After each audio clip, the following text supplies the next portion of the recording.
Hello students, मैं doctor Sunil Chaudhary और आज के हमारे इस वीडियो लेक्चर में हम बात करेंगे एंजियोस्पर्म टैक्सोनॉमी या हिंदी में जिसे कहते हैं आवर्तबीजियों की वर्गीकी के बारे में। आज बात करेंगे मुख्य रूप से जो आवर्तबीजी वर्गीकी है उसके इतिहास के बारे में। यदि वर्गीकी के इतिहास के बारे में बात करें तो जो शब्द टैक्सोनॉमी या वर्गीकी है ये सर्वप्रथम दिया गया था फ्रेंच बॉटनिस्ट जिनका नाम था A.P.D. कैंडोले सन 1813 के अंतर्गत। तो जो टैक्सोनॉमी नाम है वो सर्वप्रथम दिया गया था A.P.D. कैंडोले के द्वारा सन 1813 के अंतर्गत। इन्होंने अपनी पुस्तक थ्योरीज एलिमेंटेयर डे ला बॉटनिक्यू के अंदर सर्वप्रथम टैक्सोनॉमी शब्द का प्रयोग किया था। अब ये टैक्सोनॉमी है क्या? तो taxonomy it is the study of principle, यानी कि जो सिद्धांत है उनका अध्ययन है, साथ ही साथ क्या है, प्रैक्टिस ऑफ क्लासिफिकेशन यानी वर्गीकरण के प्रयोग हैं। तो क्या हो गया, अपन कह सकते हैं टैक्सोनॉमी या वर्गीकी को, ये क्या है, ये सिद्धांतों का अध्ययन है तथा वर्गीकरण के प्रयोग। इसको कहा जाएगा आपके वर्गीकी विज्ञान या टैक्सोनॉमी। इसके बाद में सन 1968 के अंतर्गत जेफरी नामक वैज्ञानिक ने प्लांट टैक्सोनॉमी को कहा कि इसको अपन सिस्टमैटिक्स भी कह सकते हैं या सिस्टमैटिक बॉटनी के नाम से भी जाना जा सकता है।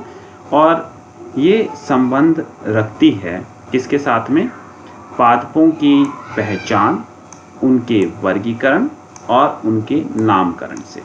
तो कह सकते हैं कि जेफरी के अनुसार जो प्लांट टैक्सोनॉमी या पादप वर्गीकी है, जिसे कहा जाएगा सिस्टमैटिक बॉटनी या सिस्टमैटिक वनस्पति विज्ञान, जो संबंधित है किससे, पादपों की पहचान, उनके वर्गीकरण एवं उनके नामकरण के साथ में।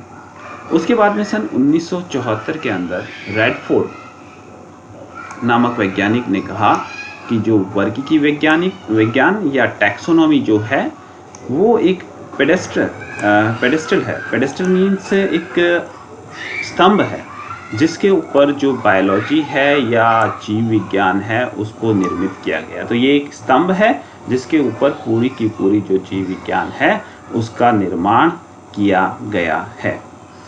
उसके बाद में सन 1961 में सिम्पसन नामक वैज्ञानिक ने, इन्होंने जो सिस्टमैटिक्स है उसको टैक्सोनॉमी से थोड़ा सा अलग किया और इन्होंने कहा कि सिस्टमैटिक्स जो है वो एक विज्ञान है जो डील करता है किसके साथ में, comprehensive study of diverse organism, means विविध जीवों के विस्तृत अध्ययन के साथ में। किससे रिलेटेड है सिस्टमैटिक्स, विविध जीवों के विस्तृत अध्ययन के साथ में जो संबंध स्थापित करती है, या यूँ कह दे जो उनके प्राकृतिक संबंधों पर आधारित है। ठीक है, तो जो सिस्टमैटिक्स है ये डील करती है विविध जीवों के विस्तृत अध्ययन से और उनके प्राकृतिक अंतर संबंधों के साथ में। यूँ कहते हैं कि विशेष तौर से उनके जो प्राकृतिक संबंध है उनके साथ में वो डील करती है। उसके बाद में रेडफोर्ड और उनके साथियों ने सन 1974 के अंतर्गत टैक्सोनॉमी को परिभाषित किया और उन्होंने कहा कि जो टैक्सोनॉमी या वर्गीकी विज्ञान है ये साइंस है, विज्ञान है जो डील करती है किसके साथ में, principle and procedure of classification के साथ में। मीन्स जो वर्गीकरण के सिद्धांत और प्रक्रिया है वो तो कहलाएगी आपके टैक्सोनॉमी, और जो विविध जीवों की विस्तृत अध्ययन है उनके प्राकृतिक संबंधों के आधार पर या with regards to their natural relationship, वो कहलाएगी आपके सिस्टमैटिक्स। तो ये अंतर हो गया आपके सिस्टमैटिक्स और टैक्सोनॉमी। सिस्टमैटिक्स कहती है विविध जीवों का विस्तृत अध्ययन, उनके प्राकृतिक संबंधों को ध्यान में रखते हुए, और टैक्सोनॉमी क्या कहती है, ये कहती है वर्गीकरण की प्रक्रिया और सिद्धांत। ये आधारित है किस पे? वर्गीकरण की प्रक्रिया और सिद्धांतों पर। नेक्स्ट अपन बात करें कि जो हिस्ट्री है या जो इतिहास है वर्गीकरण का, वो बहुत पुराना है और जो इसका इतिहास है वो एसोसिएटेड है, संबंधित है किसके साथ में? मानव के उद्विकास के साथ में। ठीक है। अपने आरंभिक दिनों में जो मनुष्य था वो पादपों को उनके आर्थिक महत्व के आधार पर वर्गीकृत करता था। यानी कि ये पादप की कैटेगरी है, ये पादप का वर्ग है, इससे तेल प्राप्त होता है, इससे काष्ठ प्राप्त होती है। तो उन आर्थिक महत्व या उनके कार्यों के यूज़ के आधार पर उनको वो वर्गीकृत करता था। उसके बाद में जो अपन कह सकते हैं कि जो संगठित रूप हैं या संगठित तंत्र हैं वर्गीकरण के, उनको अपन दो वर्गों के अंतर्गत या दो बड़े वर्गों के अंतर्गत बांट सकते हैं। एक प्री डार्विनियन और दूसरा post Darwinian. Pre Darwinian means Darwin से पहले, यानी डार्विन से पहले यानी कि डार्विन का जो आपके सिद्धांत था प्राकृतिक वर्ण का, जो इवोल्यूशन था, या यूँ कह दे कि जो जाति वृत्तीयता थी वो जहाँ तक नहीं सम्मिलित थी वो काल कहलाता था प्री डार्विनियन, और जब जाति वृत्तीय वर्गीकरण आने लगे वो काल कहलाया पोस्ट डार्विनियन काल।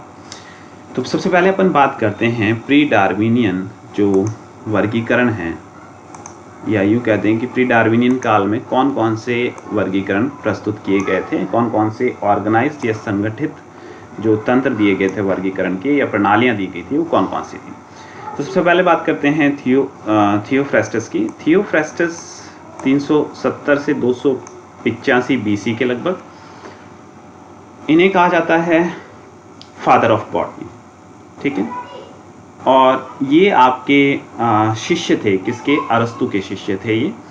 और अरस्तु को जाना जाता है to initiate the plant taxonomy as a organized science, यानी कि जो पादप वर्गीकी है उसको एक संगठित विज्ञान के रूप में आरंभ करने का जो श्रेय था वो अरस्तु को जाता था। और ये उसी अरस्तु के शिष्य थे जिन्हें कहा जाता है बॉटनी या वनस्पति विज्ञान के पिता। इन्होंने पादपों को उनकी बनावट, टेक्सचर के आधार पर वर्गीकृत किया। किसमें? शाखों में, शूपों में, पेड़ों के अंदर, अंडरशब्स के अंदर। और साथ ही साथ इन्होंने पहचान कर ली थी किसकी? एनुअल, बाय एनुअल और पेरिनियल प्लांट्स की, यानी कि एक वर्षीय, द्विवर्षीय व बहुवर्षीय पादपों की भी इन्होंने पहचान कर ली थी। एक वर्षीय जो एक वर्ष के अंदर अपना जीवन काल या अपनी लाइफ साइकिल है वो कंप्लीट कर लेते हैं, जीवन चक्र कंप्लीट कर लेते हैं। और द्विवर्षीय बायएनुअल जो 2 वर्ष के अंदर अपना जीवन चक्र कंप्लीट कर लेते हैं। और जिनका जीवन चक्र जो है सतत रूप से चलता रहता है उन्हें कहते हैं अपन पेरिनियल या बहुवर्षीय पादप। साथ ही साथ जो थियोफ्रेस्टस थे इन्होंने 480 प्लांट्स, 480 पादपों का वर्गीकरण प्रस्तुत किया था अपनी किताब हिस्टोरिया प्लांटेरम के अंतर्गत। नेक्स्ट जो वैज्ञानिक जो अपन पढ़ रहे हैं प्री डार्विनियन काल के अंतर्गत वो हैं आपके पेंडेनियोस, डियोस्कोरिडियस 1680 के अंतर्गत इनकी बात करेंगे अपन। इन्होंने जो वर्गीकरण दिया था वो दिया था मेडिसिनल प्लांट का। मेडिसिनल मतलब कि औषधीय पादपों का वर्गीकरण इन्होंने प्रस्तुत किया था अपनी किताब डी मेटेरिया मेडिका के अंतर्गत। नेक्स्ट जो वैज्ञानिक थे वो थे एल्बर्टस मैग्नस 1193 से 1280 के अंतर्गत। ये बिशप थे इन द रेटिस्बन जो चर्च था आपके, पादरी थे ये रेटिस्बन चर्च में। एंड इनको कहा जाता है अरस्तु ऑफ मिडल एज, यानी मध्यकाल का अरस्तु भी इन्हें कहा जाता है। और जो इनका कार्य था उनके जो बॉटनिकल पार्ट यानी वनस्पतिक भाग की जो राइटिंग थी या पब्लिकेशन था उससे किस नाम से पब्लिश किया था, उसका नाम दिया था इन्होंने डी वेजिटेबिलिस। इस डी वेजिटेबिलिस के अंतर्गत उन्होंने जो बॉटनिकल या वनस्पतिक भाग था उसको प्रकाशित किया था। और इन्होंने भी एक वर्गीकरण की प्रणाली दी थी और जो पादप जगत है उसको विभक्त किया था लीफलेस और लीफी प्लांट में। लीफलेस मतलब कि जिनके अंदर पर्णों का अभाव था, और लीफी मतलब जिनके अंदर पर्ण उपस्थित थी। लीफलेस के अंतर्गत ज़्यादातर क्रिप्टोग्राम्स थे, मीन्स जिनके अंदर बीजों का निर्माण नहीं हो रहा था, और लीफी प्लांट थे उनके अंदर फेनेरोग्राम्स थे जो बीजीय पादप थे। फिर इन्होंने लीफी प्लांट्स जो थे उनको 2 भागों में बांटा, कॉर्टिकेट्स यानी कि मोनोकोट, एक बीजपत्री जिनके अंतर्गत आए, और दूसरा भाग था ट्यूनिकेट्स जिसके अंतर्गत आए द्विबीजपत्री। नेक्स्ट जो वैज्ञानिक थे वो थे आपके एंड्रिया सिज़लपिनो, 1519 से 1603 के बीच। ये थे एक इटालियन वनस्पति विज्ञान, और लीनियस, कैरोलस लीनियस के द्वारा इन्हें प्रथम पादप वर्गीकी वैज्ञानिक, फर्स्ट प्लांट टैक्सोनॉमिस्ट के नाम से, या यूँ कहते हैं फर्स्ट प्लांट टैक्सोनॉमिस्ट, प्रथम पादप वर्गीकी वैज्ञानिक कहा गया। पुस्तक इनकी जो थी वो थी आपके डी प्लांटिस लिब्री, सन 1583 के अंतर्गत प्रकाशित हुई थी। और एंड्रिया सिज़लपिनो के द्वारा जो वर्गीकरण है उसके अंतर्गत बीज और जो फ्रूट्स हैं, फल हैं, उनकी महत्व को पहचाना गया था। साथ ही साथ इन्होंने पहचान की थी इन्फीरियर और सुपीरियर ओवेरी, यानी कि अधोजायांगी और जायांगधर जो अंडाशय है उनकी भी पहचान इनके द्वारा कर ली गई थी। तो एक तो महत्व बताया इन्होंने किसका, बीजों का और फलों का किसमें, वर्गीकरण के अंतर्गत। साथ ही साथ इन्होंने जो इन्फीरियर और सुपीरियर ओवेरी है उसकी भी पहचान कर ली थी। नेक्स्ट जो वैज्ञानिक थे वो थे गैस्पर्ड बॉहिन, 1560 से 1705, और इन्होंने अपने कार्य में, अपने वर्क के अंदर 6000 पादप प्रजातियों के नाम सम्मिलित किए थे। कितने? 6000 स्पीसीज। ये पहले वैज्ञानिक थे या पहले व्यक्ति थे जिन्होंने जो जाति, स्पीसीज और जो जीनस, वंश है, उनके बीच में विभेदन किया था। इसीलिए कहा जाता है कि जो द्विपद नामकरण सिस्टम या प्रणाली है उसको आरंभ करने का जो श्रेय है वो गैस्पर्ड बॉहिन को जाता है। द्विपद नामकरण पद्धति देने वाले कैरोलस लीनियस थे, पर इसको आरंभ करने का जो श्रेय है वो जाता है गैस्पर्ड बॉहिन को। नेक्स्ट जो वैज्ञानिक थे वो थे जॉन रे, 1628 से 1705, इंग्लिश या अंग्रेजी दार्शनिक थे, साथ ही प्रकृति वैज्ञानिक थे। इन्होंने अपना कार्य हिस्टोरिया प्लांटेरम के अंतर्गत 3 खंडों में प्रकाशित किया, 1686 से 1704 के अंतर्गत, जिसके अंदर सम्मिलित थे 18,000 पादप प्रजातियां। अब इन 18,000 पादप प्रजातियों को इन्होंने 2 भागों में बांटा, हर्बी और आर्बोरी। हर्बी को इन्होंने पुनः 2 भागों में बांटा, इम्परफेक्टी मीन्स जिसके अंतर्गत क्रिप्टोगेम्स यानी बीज रहित पादप सम्मिलित थे, परफेक्टी जिसके अंदर बीज वाले पादप सम्मिलित थे। फिर जो परफेक्टी था इन्हें पुनः 2 भागों में बांटा, डाइकॉट्स द्विबीजपत्री जिसके अंतर्गत इन्होंने 25 वर्गों को रखा, तथा मोनोकॉट्स एक बीजपत्री जिसके अंतर्गत इन्होंने 4 वर्गों को रखा। नेक्स्ट जो वैज्ञानिक थे प्री डार्विनियन काल के वो थे जोसेफ पिटॉन डी टॉर्नीफोर्ट। अब ये इनका जो काल था वो था आपके 1656 से लेकर 1708 तक। इनके जो पब्लिकेशन था, किताब थी, वो थी एलिमेंट्स डेस बॉटनी, 1694 के अंतर्गत ये प्रकाशित हुई थी। इन्हें कहा जाता है father of modern genus concept, यानी कि जो आपके मॉडर्न नवीन जो जीनस या वंश संकल्पना है उसका पिता इनको कहा जाता है। ठीक है, उन्होंने करीबन 698 जेनेरा यानी 698 वंशों की पहचान की थी, और इनके अंतर्गत इन्होंने 10,146 पादप प्रजातियों को रखा। नेक्स्ट वैज्ञानिक कैरोलस लीनियस, 1707 से 1778, स्वीडिश नेचुरलिस्ट यानी कि स्वीडन के प्रकृति वैज्ञानिक थे, जिन्हें कहा जाता है फादर ऑफ टैक्सोनॉमी यानी कि वर्गीकी के पिता, father of taxonomy Carolus Linnaeus.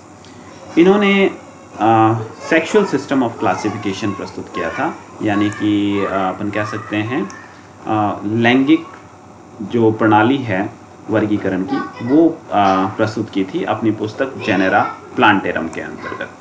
ठीक है, 1737 में ये प्रकाशित हुई थी। इन्होंने 935 जो पादप वंश हैं उनको वर्गीकृत किया 24 वर्गों के अंतर्गत। किसके आधार पर? जो अपन पहले भी बात कर चुके हैं, आर्टिफिशियल या कृत्रिम वर्गीकरण के अंतर्गत उन्होंने 935 वंशों को 24 वर्गों के अंतर्गत विभक्त किया पुंकेसरों की संख्या और पुंकेसरों के कैरेक्टर के आधार पर।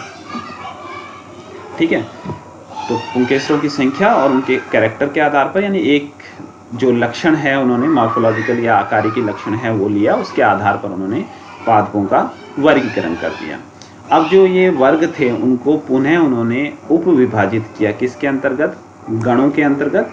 और अब जो आधार लिया गया इन वर्गों को गणों में विभक्त या वर्गीकृत करने का, वो था नंबर ऑफ स्टाइल्स या वर्तिका की संख्या। अब जो इनका दूसरा सबसे इम्पॉर्टेंट पब्लिकेशन या प्रकाशन था वो था स्पीसीज प्लांटेरम, जो प्रकाशित हुई थी मई 1753 के अंदर। इसके अंतर्गत इन्होंने करीबन 6000 पादप प्रजातियां को वर्गीकृत किया था, जिनको इन्होंने रखा था 1000 वंशों के अंतर्गत। ये बहुत इम्पॉर्टेंट पब्लिकेशन था, इसीलिए जो आपके वर्तमान समय का पादप नामकरण है उसका जो आरंभन बिंदु है वो भी किस तारीख से रखा गया है? 1 मई 1753 को ही जो वर्तमान पादप नामकरण है उसका स्टार्टिंग पॉइंट माना जाता है। ठीक है, उसका आरंभन बिंदु ये माना जाता है, क्योंकि इस जो किताब है स्पीसीज प्लांटेरम में इन्होंने करीबन 6000 जो पादप प्रजातियां थी उनका नाम प्रस्तुत किया था, बॉटनिकल या वनस्पतिक नाम इन्होंने प्रस्तुत किया था। नेक्स्ट जो वैज्ञानिक थे वो थे आपके अगस्टिन पायरेम डी कैंडोले, यानी कि AP डी कैंडोले, 1778 से 1841 तक। AP डी कैंडोले, जैसा कि अपन जानते हैं कि जो टैक्सोनॉमी शब्द था, वर्गीकी जो शब्द था वो सर्वप्रथम देने वाले AP डी कैंडोले ही थे। उन्होंने अपनी पुस्तक theories elementary de la botany के अंतर्गत सर्वप्रथम टैक्सोनॉमी शब्द का प्रयोग किया था। ये फ्रेंच बॉटनिस्ट थे। इन्होंने जो पादप जगत है इनको दो भागों में बांटा, किसके आधार पर? सहवहन उत्तकों के आधार पर। तो सहवहन उत्तक जिसमें थे उन्हें कहा वैस्कुलरिस और जिसमें नहीं थे उन्हें कहा सेल्यूलेट। अब जो वैस्कुलरिस थे इनको पुनः दो भागों में बांटा, एक्सोजीन जिसके अंतर्गत रखे गए आपके द्विबीजपत्री और एंडोजीन जिसके अंतर्गत रखे गए एक बीजपत्री। अब एक्सोजीन को इन्होंने पुनः दो भागों में बांटा, डिप्लोक्लेमाइडी जिसके अंदर उन पादपों को रखा गया जिनके पुष्पों में बाह्य दल व दल दोनों उपस्थित थे, जबकि जो मोनोक्लेमाइडी है उसके अंतर्गत रखा गया ऐसे पादपों को जिनके पुष्पों में क्या थे? केवल बाह्य दल उपस्थित थे। पुनः डिप्लोक्लेमाइडी जो था उसको तीन भागों में बांटा, थैलेमीफ्लोरी, कैल्सीफ्लोरी और कोरोलीफेरी। अब ये जो वर्गीकरण था इसी पर आधारित था आपके बैंथम और हुकर का वर्गीकरण, जो अपन पढ़ चुके हैं पहले ही। उसके बाद में जो एंडोजीन्स थे उनको पुनः दो भागों में बांटा, क्रिप्टोगेम्स यानी बीज रहित पादप और फेनेरोगेम्स जो बीजीय पादप थे। साथ ही जो सेलुलेट थे इनको दो भागों में बांटा, फोलिएसी में रखा इन्होंने किसको? मॉसेस को। मॉसेस इन्हें अपन कह सकते हैं ब्रायोफाइट्स को इसके अंदर स्थान दिया गया। और एफाइली में इन्होंने रखा आपके एल्गी, फंगाई और लाइकेंस को, यानी कि शैवाल, कवक और शैवाकों। नेक्स्ट बात करते हैं अपन बैंथम और हुकर की। 1862 से 1883 कह सकते हैं कि ये डार्विन के आने से पहले का लास्ट या अंतिम एक वर्गीकरण या संगठित वर्गीकरण प्रणाली थी जो प्रस्तुत की थी आपके बैंथम और हुकर ने। जैसा कि अपन कह चुके हैं इनके वर्गीकरण के अंदर भी कि इनका जो वर्गीकरण था वो था नेचुरल फिनेटिक, जिसके अंदर सभी उपलब्ध लक्षणों के आधार पर वर्गीकरण किया गया था, परंतु इसके अंतर्गत जाति वृत्तीयता जो थी वो सम्मिलित नहीं थी। इन्होंने एक सिस्टम ऑफ क्लासिफिकेशन दिया था और ये क्लासिफिकेशन का सिस्टम इन्होंने दिया था 3 वॉल्यूम्स के अंदर, जो थे किसके? जेनेरा प्लांटेरम के, यानी जेनेरा प्लांटेरम नामक पुस्तक के 3 खंडों में प्रस्तुत किया था। इनका जो सिस्टम था, जो पहले भी अपन कह चुके हैं, वो आधारित था AP डी कैंडोले के क्लासिफिकेशन या वर्गीकरण के ऊपर, और साथ ही साथ इनका जो जोर था या बल था वो था आपके जो दलपुंज है उनके फ्री और फ्यूज नेचर पे, यानी कि पॉलीपेटली और गैमोपेटली कंडीशन के ऊपर मेजर फोकस इनका था। नेक्स्ट अपन बात करते हैं सेकेंड पार्ट की, जिसे अपन कहते हैं पोस्ट डार्विनियन काल, यानी डार्विन के नेचुरल सिलेक्शन जो था, प्राकृतिक वर्ण था, उसके सिद्धांत के बाद के जो वर्गीकरण है उनके बारे में, जिसके अंतर्गत फाइलोजेनी भी सम्मिलित थी या जाति वृत्तीयता भी उसके अंदर सम्मिलित की गई। अब पहले जो वैज्ञानिक थे फाइलोजेनेटिक या जाति वृत्तीय वर्गीकरण प्रस्तुत करने वाले, वो थे A.W. एक्लर। अब जो A.W. एक्लर थे उनका समय काल था 1839 से 1887। तो जो ये पहला सिस्टम था जो आधारित था किसके ऊपर, genetic relationship between the plant, यानी कि पादपों के आनुवंशिक संबंधों के आधार पर अपन कह सकते हैं ये वर्गीकरण आधारित था। इन्होंने जो पादप जगत है उसको दो भागों में बांटा, क्रिप्टोगेम्स बीज रहित और फेनोरोगेम्स यानी कि बीजीय पादप। क्रिप्टोगेम्स को तीन भागों में बांटा इन्होंने, थैलोफाइटा जिसके अंदर एल्गी फंगाई रखे गए, ब्रायोफाइट मॉसेस और टेरिडोफाइट्स फर्न्स के अंतर्गत। फेनोरोगेम्स जो बीजीय पादप थे इनको दो भागों में बांटा, एंजियोस्पर्म यानी कि आवर्त बीजी और जिम्नोस्पर्म यानी अनावर्त बीजी। पुनः जो एंजियोस्पर्म्स थे इनको दो भागों में विभक्त किया, द्विबीजपत्री और एक बीजपत्री के। नेक्स्ट जो वैज्ञानिक थे पोस्ट डार्विनियन काल के अंदर वो थे एडोल्फ एंगलर और कार्ल प्रांटल। समय काल 1844 से 1930। पब्लिकेशन था आपके डी नेचुरलिचिन प्लेफेजन फैमिली। इसके बारे में भी अपन विस्तार से चर्चा करेंगे अपने नेक्स्ट लेक्चर के अंदर, इसी वर्गीकरण के बारे में बात करेंगे अपन। इनका जो वर्गीकरण का आधार था वो ये था कि जो एक लिंगी परिदलपुंज रहित पादप हैं वो पौराणिक है, वो प्राचीन है, किनकी तुलना में, द्विलिंगी परिदलपुंज युक्त पादपों की तुलना में। या यूँ कह सकते हैं कि द्विलिंगी परिदलपुंज युक्त जो पादप हैं वो ज़्यादा प्रगत हैं परिदलपुंज रहित एक लिंगी पादपों की तुलना में। नेक्स्ट जो क्लासिफिकेशन था या अपन कह सकते हैं कि जो संगठित वर्ग की प्रणाली थी वो दी थी चार्ल्स एडविन बेसे ने सन 1845 से 1915 के बीच। ये क्या थे, ये अमेरिका के वनस्पति वैज्ञानिक थे या वनस्पतिज्ञ थे, और इनका जो सिस्टम क्लासिफिकेशन या वर्गीकरण की जो प्रणाली थी वो समानता रखती थी किससे, बैंथम और हुकर के वर्गीकरण से। इन्होंने एंजियोस्पर्म को नाम दिया एंथोफाइटा, और इस एंथोफाइटा को इन्होंने दो वर्गों में बांटा और इन वर्गों को नाम दिया इन्होंने अपोजिटिफोलिया जो कि जिसके अंतर्गत डाइकॉट्स या द्विबीजपत्रियों को रखा गया, और अल्टरनिफोली जिसके अंतर्गत मोनोकॉट्स या एक बीजपत्रियों को स्थान दिया गया। साथ ही साथ जैसा अपन बैंथम एंड हुकर क्लासिफिकेशन में पढ़ चुके हैं, जो बैंथम और हुकर के जो कोहर्ट्स थे उनको ऑर्डर्स नाम देने का कार्य भी इन्होंने किया था। साथ ही ऑर्डर्स को इन्होंने नाम दिया था कुल या फैमिलीज।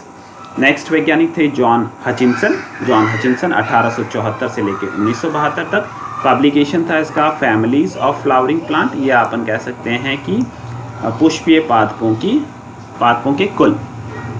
अब इन्होंने जो है वो डाइकॉट्स यानी कि द्विबीजपत्रियों को विभाजित किया था किसमें, लिग्नोसी यानी कि वुडी या काष्ठीय पादपों में, और हर्बेसी जिसके अंतर्गत रखे गए हर्ब्स या आकाष्ठीय पादप। तो यहाँ पे जो मेजर एम्फेसिस था, मेजर जो बल दिया गया वो दिया गया पादपों के काष्ठीय प्रकृति के ऊपर अपन कह सकते हैं।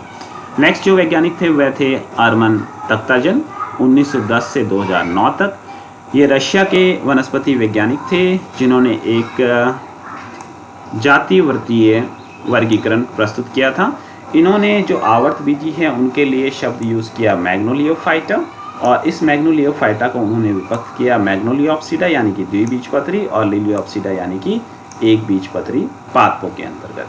साथ ही साथ इन्होंने एक नई टैक्सोनॉमिक रैंक दी जिसे कहा गया आपके सुपर ऑर्डर। सुपर ऑर्डर को रखा गया किसके बीच में, सब क्लास और ऑर्डर के बीच में। उसके बाद नाम आता है आपके आर्थर कॉन्क्विस्ट का। कॉन्क्विस्ट जो थे वो 1911 के लगभग इन्होंने अपना कार्य आरंभ किया था। कह सकते हैं। पब्लिकेशन जो था इनका वो था आपके evolution and classification of flowering plant, यानी कि पुष्पीय पादपों का उद्विकास और वर्गीकरण। और इनका जो विश्वास था वो था कि जो एंजियोस्पर्म या आवर्तबीजी हैं उनकी जो उत्पत्ति है वो टेरिडोस्पर्म से हुई है, यानी कि सीड यानी बीजीय टेरिडोफाइट से। टेरिडोफाइट अपन आगे बात करेंगे कि जो पादपों में बीज स्वभाव की उत्पत्ति है वो बीज स्वभाव की उत्पत्ति हुई है आपके टेरिडोफाइट से। तो कुछ जो टेरिडोफाइट्स हैं वो होते हैं आपके बीज रहित, ठीक है, और कुछ जो टेरिडोफाइट्स होते हैं वो होते हैं बीज युक्त। तो जो बीज युक्त टेरिडोफाइट्स होते हैं उन्हें अपन कहते हैं टेरिडोस्पर्म या सीड फर्न्स, और इन्हीं से उत्पत्ति हुई है किसकी, एंजियोस्पर्म्स की, ये मानते थे आर्थर कॉनक्विस्ट। धन्यवाद।